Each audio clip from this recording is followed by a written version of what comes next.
Psalms 119 and verse 8 reads, I will keep thy statutes, O forsake me not utterly. How many times have we made a commitment to God and for whatever reason failed to follow through? Sometimes commitments to the Lord are made from enthusiasm.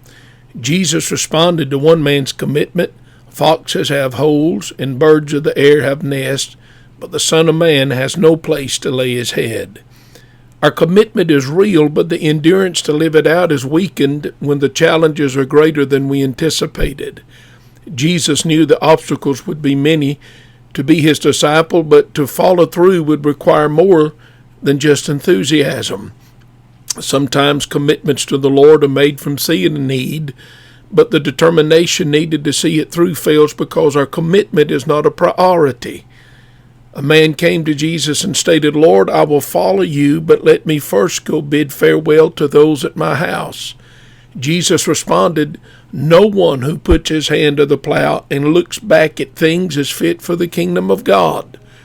You see, your commitment to Christ must be first, and how you order your life will flow out of your loyalty to him. Sometimes commitments can be made from haste. When Jesus told his disciples, all of you shall be offended because of me this night, Simon Peter blurted out his allegiance to Jesus, though all men shall be offended because of you, I will never be offended. Jesus knew Simon Peter's heart. We all know the story. When the pressure was applied, Peter did deny Jesus not once, but 3 times. Commitment to the Lord is necessary if you're going to be his disciple.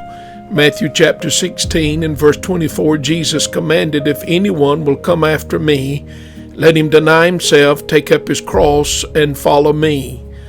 The problem is not your sincerity about your commitment, but your willingness to admit that you may not stick with it. When you make a commitment to the Lord, realize you will need his help to finish strong. That's why the psalmist prays, oh, forsake me not utterly. Lord, when times get tough, don't forsake me. Lord, when I'm under pressure to quit, don't forsake me. Lord, when I don't have the courage to face the obstacle, don't forsake me. Lord, when I feel all alone, don't forsake me.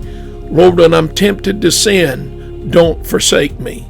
The psalmist made his commitment, I will keep, but he knew his resolve to make good on his promise may be weak at times, and he cried for the assurance that the Lord would be present to sustain him.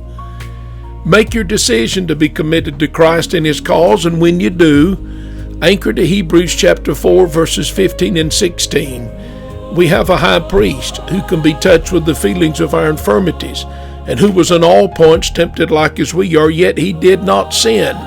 Let us therefore come boldly, that is, with transparency, honesty, and truthfulness, to the throne of grace, that we may obtain mercy and find grace to help us in our time of need. The Lord understands we may lack what is needed to honor our commitments, but he hasn't forsaken us. He invites us to call on him when we see ourselves getting lukewarm or weak in our faithfulness. God is true to his word in James chapter 4, verse 6. God resists the proud, but he gives grace unto the humble.